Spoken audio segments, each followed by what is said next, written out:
Brian Moran, founder of Government CIO. Welcome to Government CIO Magazine. Hi, and welcome to Government CIO Magazine.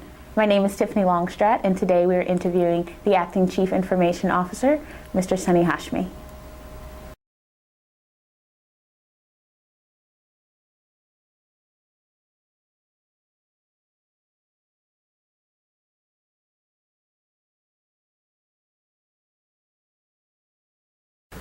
Sure. We and GSA have been on a trajectory for many years now to not only modernize our IT, but really set the pace for how a modern federal organization, an IT organization, should work.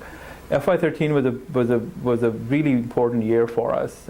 We have finally been able to reap some of the benefits for the work that we've been doing since 2006, when our initial drive to the cloud and A3 strategy came together. In last year, in FY13, our biggest marquee initiative was around migrating tons of legacy applications to the cloud. We were facing an issue where we had literally 2,000 or so legacy applications that had been built in a variety of technologies that were costing lots of taxpayer dollars to maintain them. And instead of rebuilding them, which would be the traditional way of modernizing a set of applications, we asked ourselves, first of all, let's ask the question of it's not how we do things, but what are the right things to do. So are we doing the right things? And so we took a critical look at that entire portfolio, and we realized that by doing some smart things, we can reuse a lot of the work that one application does for another application, and resulting in going from about 2,000 applications down to about 100 that we focused on, and we realized that we really need to implement. And then we actually implemented them using a very modern cloud-based platform. So the successes we've seen is that it allowed us to go agile development from day one, right? So this whole concept of every time we need to build an application, we have to do requirements, and then we have to do acquisitions, and we want to turn that on its head. So we want to invite and entice the best and brightest, both from the industry and federal employees, to come partner with us in a team. And then we want to give them a set of very difficult challenges to solve and give them the tools that they need to do it in. So what we noticed is by doing that kind of agile development, first of all, we reduced what I call the value time between somebody has an idea to time when they can actually use an application, a tool, or an IT capability to solve that problem. We reduced that by 75%. Used to be where somebody said, it would be great if I had a ability to do this, or workflow to do that, or an automated database. And it would take 6 to 8 months before they actually could use it for the first time. We're now doing it in 4 to 6 weeks, where they can have from an idea to an actual product that they can use. Secondly, we reduce the cost, the 5-year total cost of ownership, by over 92%, which means that an application that you build, you reduce significantly over 90% of the cost over a life cycle of that application. So what that allows you to do is to take risks, because if you invest in something and it didn't quite pan out, the need is no longer there. In the traditional model, now you're married to it. Now you kind of invest all this money into it. Now somebody's going to support it. You have multi-year contracts supporting it. Now you can build it enough, and in 4 to 6 weeks, you see if it's adding value, and if it's not, you throw it away and you start over again, or start on a different, better thing. So that's allowing us to take risks that we couldn't take before. And even when things don't go quite to plan, we're not spending as much of the taxpayer money that's going to waste. So our job is to use this model to do a completely new way of doing IT. Instead of doing big projects that last years and years, and at the end we don't even know if they're going to add value, we want to take small risks, we're going to do it fast, and then when they don't go well, we want to stop doing it and do something else instead. So that has been a big thing for us in FY13. We've also done a lot in terms of agile development, cloud. We've done tons in mobility. The biggest thing for us from an organizational perspective was moving back into our headquarters. A building that used to host 2,400 people now hosts over 4,000. It's a completely open environment. It's completely shared. There's no assigned cubicles. There's no private offices. Everybody from the administrator to the help desk agent sit in the same size cubicle. It's just amazing. It's changing our culture. It's flattening our organizational structure. And it's allowing us to save money. We've saved about $24 million a year just by moving into this organization. So we're very excited about that. And IT is a core enabler for making this all work.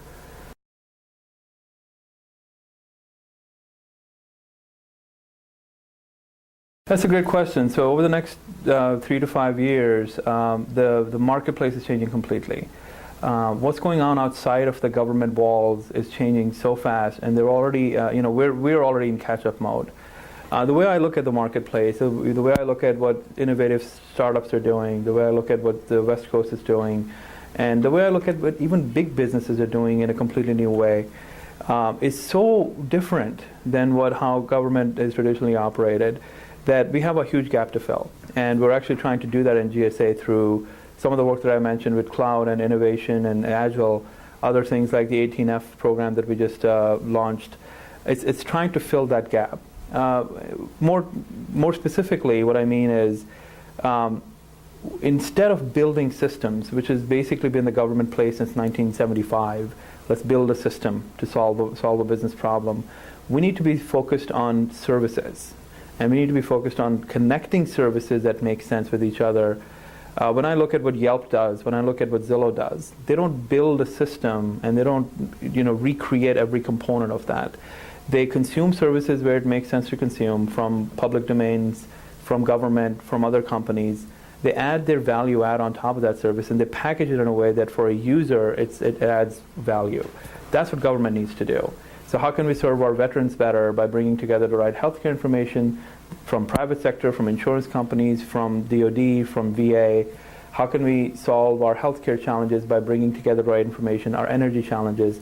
For GSA, that translates to many important opportunities, right? So instead of building systems that are monolithic in nature that manage our buildings and manage our acquisitions, can we connect the right dots for a contracting officer by giving them access to the prices other people are paying, the market research other people are doing, the templates they're using, the documents they used, the successful and not so successful statements of work people have used. And so a contracting officer in one agency can use the collective wisdom for the entire cadre of contracting officers to get the best acquisition out there, to be the most successful, for the most successful outcomes. That's what we need to do. So, but you can't solve that problem by building systems. You solve that problem by building services, consuming services, and really focusing on connecting the dots together. So if government needs to really take this challenge and really win at this challenge, we need to focus on really understanding service orientation, open source, getting the community engagement around data, code, objects, and really figuring out how to invent that special sauce that glues it all together. If we can figure that out, we can do a lot more than building systems from scratch. So that's going to be our challenge for the next 5 years in GSA.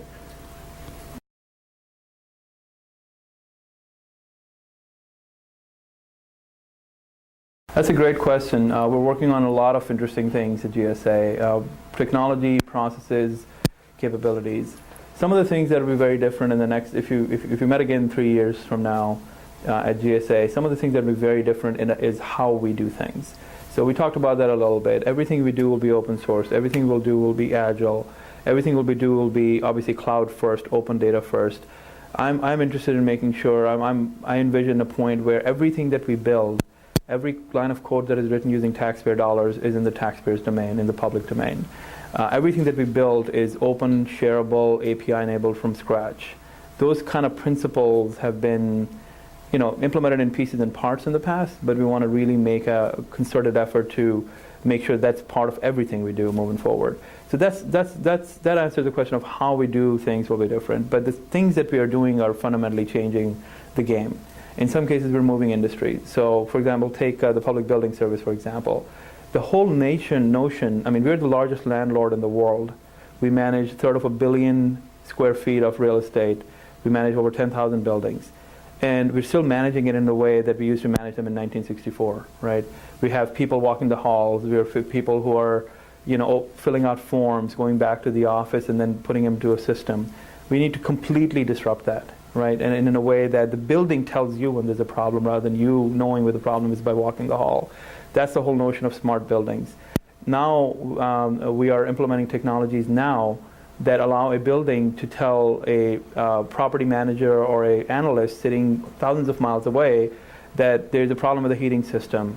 The water temperature isn't right. When you look at historical trends, there's a problem because we're consuming too much energy, or we don't have enough people in the building, so I'm going to shut down part of the building automatically. That's the kind of stuff that's going to not only save energy, but it's going to be fundamentally different than how we imagine your building telling somebody who's sitting in a different state, hey, I think, today's a snow day here in DC, and not as many people in the building, so why don't you shut down the second wing and notify everybody to move to the third wing? And through mobility, through open workspace, through hoteling, all of that is feasible. That's where we want to go. So that's going to be complete. Those are the kind of technologies you're going to see a lot more. You're going to see a lot more buildings like this, which are smart, intelligent, that allow people to be free, to be mobile, and form teams when they need to be. On the acquisition side, we're working on a couple of projects which are completely going to change the game with federal acquisition. We want to go with data first. Acquisition is all about data. If the acquisition officer has their access to the right data at the right time, they can make better decisions. So we're starting a project now called the Prices Paid Portal. The whole concept there is that an acquisition officer, before they award, they need to know what other acquisition officers, all other procurement officers and other agencies are paying for the same service. So take wireless contracts. There are agencies in the same agency, they have over 1,000 wireless service contracts. And the rate that one bureau is paying for the same wireless service, the same number of minutes, the same amount of data, is twice or 3 times what another bureau pays. It's just a lack of data. It's a lack of connecting the dots that necessitate that environment. So we want to change that. We want to give people, acquisition officers and program managers, access to the right data at the right time so they can make the right decisions. And moreover, we want to automate the minutia, the day-to-day business process. So I could imagine in 5 years that acquisition, buying something in government, which is a complex process, could be as simple as filling out your taxes and using TurboTax, right? You go through a wizard-like interface, it asks you the right questions at the right times, and out comes the right decisions. Use this vehicle, use multi-award situation here, write somebody else's BPA over here, maybe you already have access to certain things. That's where we need to go. So in 5 years, you'll see the acquisition environment completely changed, data first, getting communities engaged, getting the vendor community, which has products and services to sell us, and the consumer community, which is other agencies, connecting them together virtually.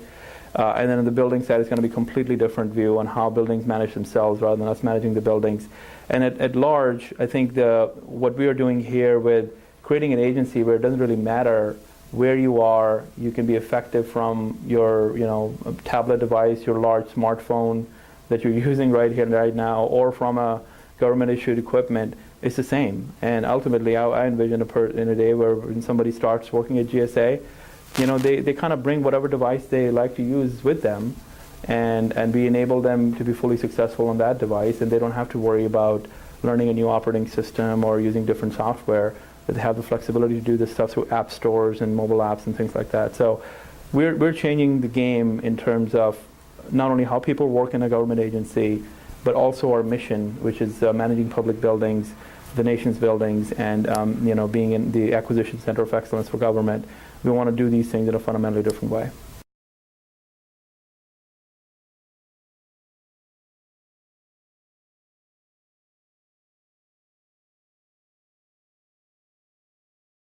That's a great question. Open data is not just about taking government data sets and putting them on a website, hoping that somebody will get use out of it. The biggest consumers of data are frankly those people who are near the data. And the way I look at it, it's like a concentric circles. The data exists somewhere, and the biggest users and biggest benefactors of that data are right around it. The users, the employees, the people who have a mission to achieve, and they oftentimes cannot just get access to the right view of that data, and we get in our own way, get in our own way, and holding people back. But then there's concentric circles that go out of that. There's value in the larger organization, there's value in the industry, there's value in the citizenry.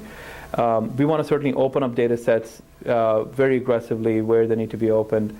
We actually just instituted a policy literally 2-3 weeks ago that gives within GSA a combined concerted authority to the CIO's office to aggressively own and operate and manage and open up any data set in the agency. We're working with our partners in office of in our general counsel's office, in our privacy office, and our business units to really start identifying some high-value data sets that we can open up. But beyond that, the more interesting thing is how do we connect the dots within the organization. So I'll give you some examples. We at GSA have 5 different systems that manage a piece of that data that combined together ask the question, how many square foot of real estate does each employee consume? It's a simple question. But if you think about GSA, we are a distributed agency. We have over 200 sites that our GSA employees sit in across the country and overseas. Each site is different. So answering the question on how many average square foot per person are consumed, it's not always as easy as it seems. However, if you bring the right data sources together, you can answer not only that question, but you can be very aggressive about doing something with that data. So we have an internal target to go to 110 square foot per person, which is one of the most aggressive targets in the federal government. However, we can't get there unless we can see that data. Similarly, we just recently started asking questions, how can we better engage our small businesses? There's tons of creative, effective small businesses which are in hub zones, which are service-disabled, veteran-owned businesses, women-owned businesses, and we need to get better access to that data, and the data is available. But it's locked up in silos, it's not got the right view on it, it's hard to interpret and understand, and so our internal employees can't do the right things, whether it's in terms of real estate, whether it's in terms of acquisitions, whether it's in terms of procurement, planning, acquisitions, budgeting, and IT, until that data is liberated. So what we're doing right now is we're creating this platform that is going to liberate all internal data for anybody in GSA to consume. But it's not just about the data, it's about the visualization layer on top of it. So it's one thing to say we have all the data, it's in this big database, but if you don't give consumer-grade, easy to use and easy to understand tools to do something cool with that data, it doesn't really add any value to the employee. So we're actually in the process of implementing that layer right now. So by this time next year, I anticipate everybody in GSA being able to go to their virtual desktop of some sort and calling up, a data,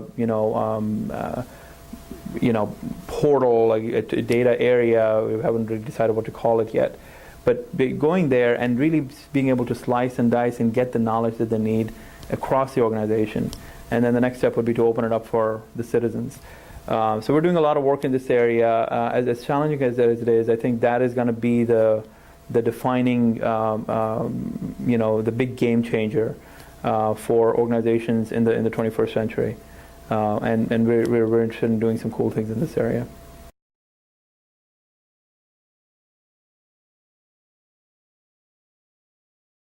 That's a great question. As you know, GSA has been mobility and teleworking has been a cornerstone for our enterprise strategy for some time now, and I strongly feel that GSA is one of the most aggressive agencies in terms of pushing the envelope, raising the bar, and allowing people to be mobile and effective anywhere. A lot of times when people talk about mobility, they think of telework, or they think about mobile devices and deploying those devices.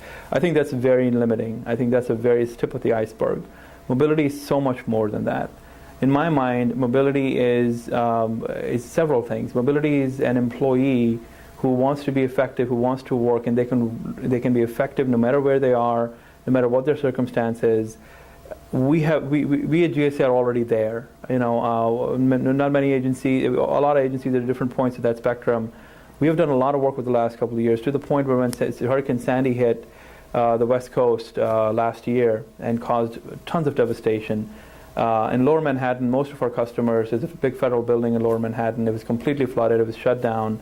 Most of our customers did not know what's going on, and GSA employees could not access that building to make remediation repairs, restart steam generators, and all sorts of building management things. One of our employees in New Jersey actually didn't have power. The entire town was devastated. There was no roads open. She found a Pep Boys, which had a Wi-Fi connection, and she was able to put a table and chair in front of that Pep Boys, and she worked there all day for several days, connecting FEMA and other agencies to get the disaster relief that was necessary. She had all the tools that were necessary to get her job done, ordering cots and fire extinguishers and chainsaws from that Pep Boys. And that's mobility. It's not just about deploying that tablet. It's not just about allowing people to telework. It's really making them effective from wherever they are and creating a virtual environment where they can talk to other people, they can share ideas, they can access the right data and documents when they need, and having access to the right business processes. The next generation of mobility even goes beyond that. How do we connect with our citizens and our customers in a mobile way so that they don't care where they are and they don't care where we are, but we can still connect and get value generated together? That's where we're going next, is through mobile apps and through virtual presence, through virtual reality, those types of environments. We want to make sure that a person who wants to buy a product can connect with a GSA subject matter expert virtually and get the right questions answered, get the right guidance, get the right templates and documents, and they can connect together in an online community of interest that they don't really care, where they are and where we are and where the meeting is going to be. They can get the answers when they need them. So, there's already some good work going on there, but mobility to me is really enabling that business outcome in a completely mobile, virtual way, rather than just, and devices and tools and cloud are all tools and sort of techniques to get there. Our mobility strategy has been very effective, I think. It has allowed us to move into this building, which is completely different workplace model for federal government. It's allowed us to save tons of money, $24 million a year, every year, by collapsing several leases and moving people into one building. We participate in telework very aggressively. In fact, I think our telework policy, I like it a lot because it makes the first assumption that everybody in the agency is eligible to telework. And then managers and others, stakeholders have to justify why somebody should not be teleworking rather than the other way around. Traditional policies say, well, if you want to telework, you have to justify why you want to telework. We turn that on its head. Everybody's allowed to telework, and it's our job as managers to really define performance goals and performance metrics and performance management systems that allow us to make sure that people are productive, even if they're working from home or working somewhere else. So, I think employees and people like working in an environment where they can form teams when they need to, and they don't really have to care where people are. See, some of the things that it's allowing us to do, for example, it's not about telework. It's about connecting the best minds together from across the nation, right? So if you have a problem that you need to solve, it's very unlikely that the best people to solve that problem sit in the 500 or 600 square feet around you. It's most likely that the best person to solve that problem is in San Francisco or Denver or Chicago or Dallas. And what mobility allows us to do is to connect those best minds together. It doesn't matter if they're working from home today, or if they're in Dallas, Fort Worth, or if they're overseas. They can come together, solve problems together. So that's our kind of notion of mobility. And I think we've done a lot of work in this area for the last couple of years. We've got internal social media tools. We have a lot of cloud tools, a lot of mobile devices. We have a lot of engagement around communities of interest within GSA.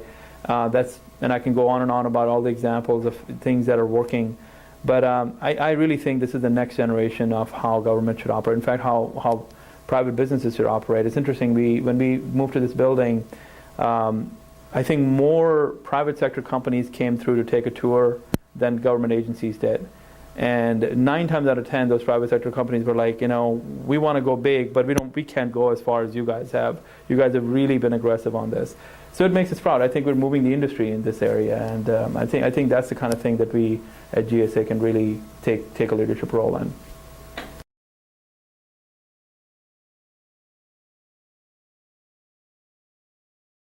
That's a very good question. GSA has a huge role to play and an enormous responsibility to better manage the nation's energy. Public buildings and actually office space is one of the biggest consumers of energy in the country. Literally within percentage points of the entire nation's consumption of energy goes towards heating and cooling buildings, and we own many of those buildings. So a percentage reduction in consumption of energy in buildings results in millions and millions of dollars, hundreds of millions of dollars literally, in energy savings. GSA spends several $100 million every year in just utilities. That is energy, that is heating and cooling of buildings, that is water, that is consuming utilities that frankly go towards keeping the lights on, literally. So imagine a 30% decrease in that, a 50% decrease in that through the use of solar, through the use of smart buildings, through the use of only buying enough building space that is necessary to do the mission rather than getting everybody a large office and therefore having huge facilities and many leases and owned facilities.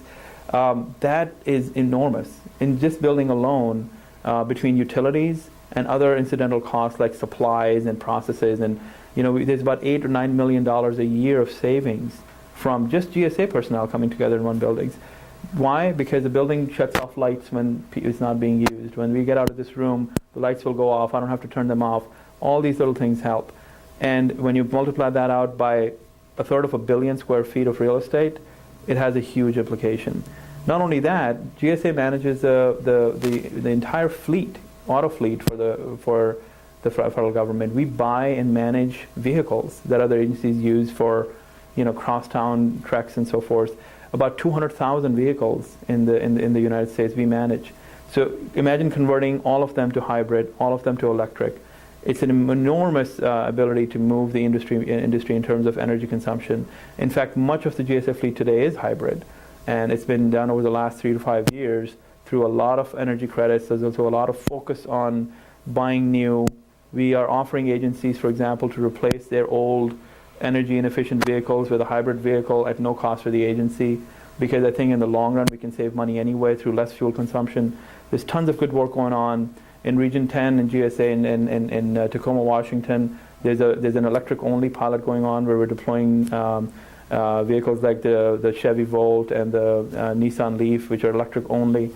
So there's tons of things that GSA is doing in terms of pilots and moving the needle, but there's big ways that we're starting to influence this. So we have very aggressive energy targets for ourselves.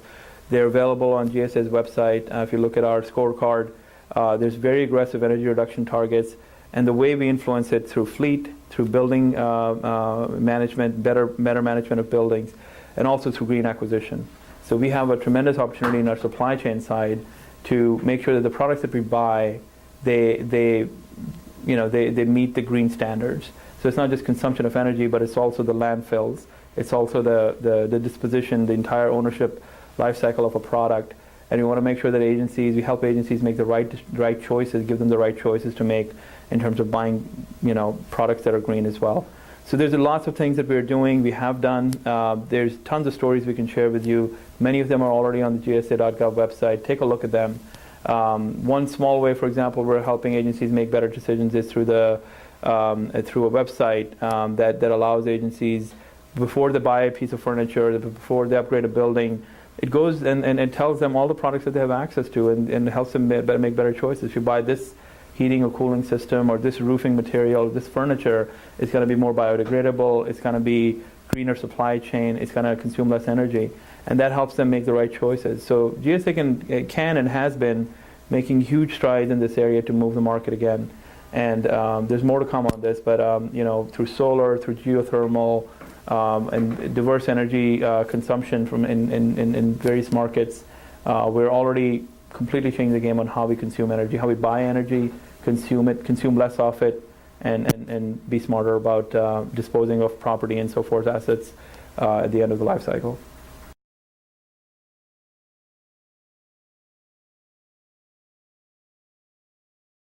That's a fantastic question. I think it goes back to making data open, machine readable, and accessible. It's not just a good for government play. It's a really important play for improving an organization's efficiencies, but also reducing costs. It goes back to what I said earlier, where instead of building systems in the future, we're going to be building components and services that talk to each other. Without open systems, without open API-enabled machine-readable data exchanges, we can't really achieve that vision. But the beauty of that is that when you build systems and components and services that join together, they're not only cheap to build, they're cheaper to manage. And you can create a community around it. So I'll give you one example. We manage a very large system which frankly has a set of challenges over the last couple of years called SAM. It's an important system because every vendor, every company that wants to do business with the federal government has to register in SAM, and there's all sorts of regulations that govern how you register in SAM and what kind of actions you take. Traditionally, it's been a very challenging project because the traditional approach to implementing that has been to build a big system. And as it's been evidenced through failures and issues with accessibility and user unfriendliness and all sorts of challenges, that has just not been the right approach. So we have been engaged with very, very smart people from the industry, from the 18F Presidential Innovation Fellows, to really rethink how that could be done in a better way. And the answer comes back the same way. Do it small, do it modular, open it up, and enable APIs. So, for example, over 2,000 people call the SAM help desk every day. And the number one question they ask is, hey, I registered, where's my status? Where's my application? I put my data in, system said go away, we'll call you when it's ready, and nobody's called me, where is it? So we said, why don't we just open up an API that allows anybody to send a message and say, where's my status? And then somebody can build a pizza tracker on it. Just like Domino has a pizza tracker, you put in your order and somebody's baking it and somebody's out to delivery. Why don't we give somebody the same view and say, hey, you put your application in, it's being reviewed by so-and-so, it's being considered for cage assignment. And the process is complex, but at least provide visibility into the process to the applicants. But that's an API play. And let's open it up. Let's let the smart people outside of GSA create apps around it and help people who have those questions. Similarly, we just opened up using an API, another very important system called FedBizOps, which is basically the marketplace for the federal government. Anything that any agency wants to buy, they post it on FedBizOps. And 800,000 vendors out there, companies, smart people, bid on that work. They provide proposals. The system itself is very cumbersome. It's hard to search. People can't find the right opportunities. And so a lot of businesses are not very competitive because they just can't find the right opportunity. It should be a very simple mobile app that somebody goes in, sends in a key search, a keyword, landscaping, hay bales, IT system, Java development, and it shows you all the opportunities that are out there. Not just in acquisition, but in grants as well, because there's tons of millions of dollars, billions of dollars in grants that the federal government gives to small businesses, communities, states and local jurisdictions for doing these kinds of things. So we pulled it together. We worked with the Presidential Innovation Fellows, very, very smart people. And literally in a matter of weeks, we had an application that pulls the right data from the right APIs and publishes in a very search-friendly manner. Now you can go to that website today. It's called fbopen.gsa.gov. And you can be using like a Google-like search. You can search for any keyword and it'll tell you anywhere in the federal government somebody's trying to buy that product or that service. That allows people to be more competitive. Therefore, the prices come down.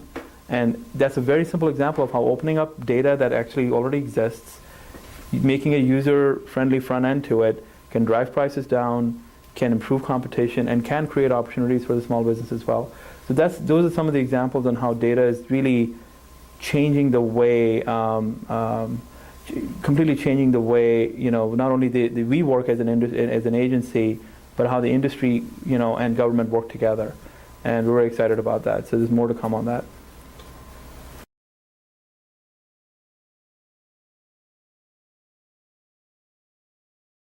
I personally think that, a lot of the work that has gone in for the last few years, starting from Cloud First to the 25-point plan to the digital government strategy to the open data strategy, they're foundational. They set the right foundation for government agencies to do the right things, to innovate, and to completely change how we build systems. Now the next generation, the foundation is there. The foundation is set. Our job now is to then use that foundation to do big things in different ways, and that is a challenge for our generation.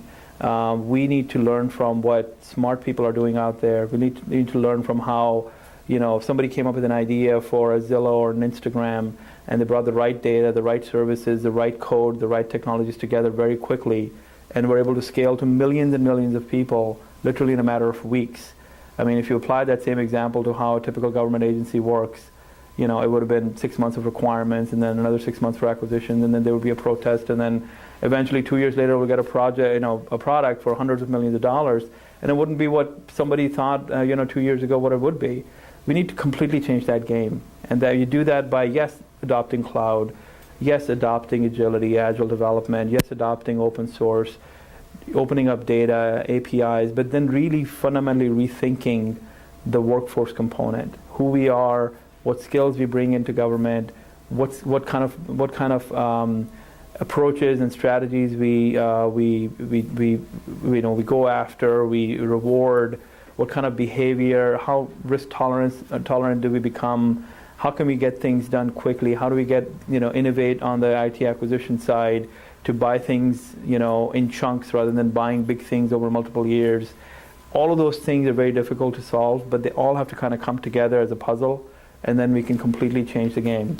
So at GSA, we're trying to do that through multiple things. We're releasing the 18F program.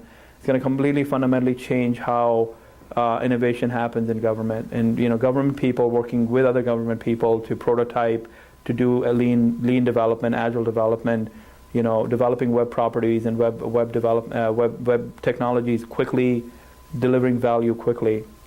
Literally in a matter of minutes. The last blog post on 18F's Tumblr, if you look at it, it's like literally within 29 minutes of somebody saying, what if we could do this, to code working. That it doesn't get any more agile than that. 29 minutes, that's fantastic. So that's the kind of, we need to reward that kind of behavior. We need to really double down on that kind of a strategy. And it requires us to modernize and innovate and go away from legacy. It's not easy, but that's exactly where we need to be. So I think we have the tools in the toolbox now. The industry is mature, cloud is mature, it's secure, mobility is there to stay. It's now commonplace.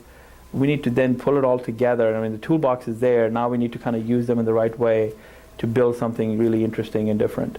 So that's going to be our next big challenge, all of us. And we're excited to work with our peers in the federal government, with the industry, with smart developers, with 18F innovators, with presidential innovation fellows to kind of paint the picture for us, and then hopefully take that picture and help other agencies get modern, innovative, and cost effective themselves.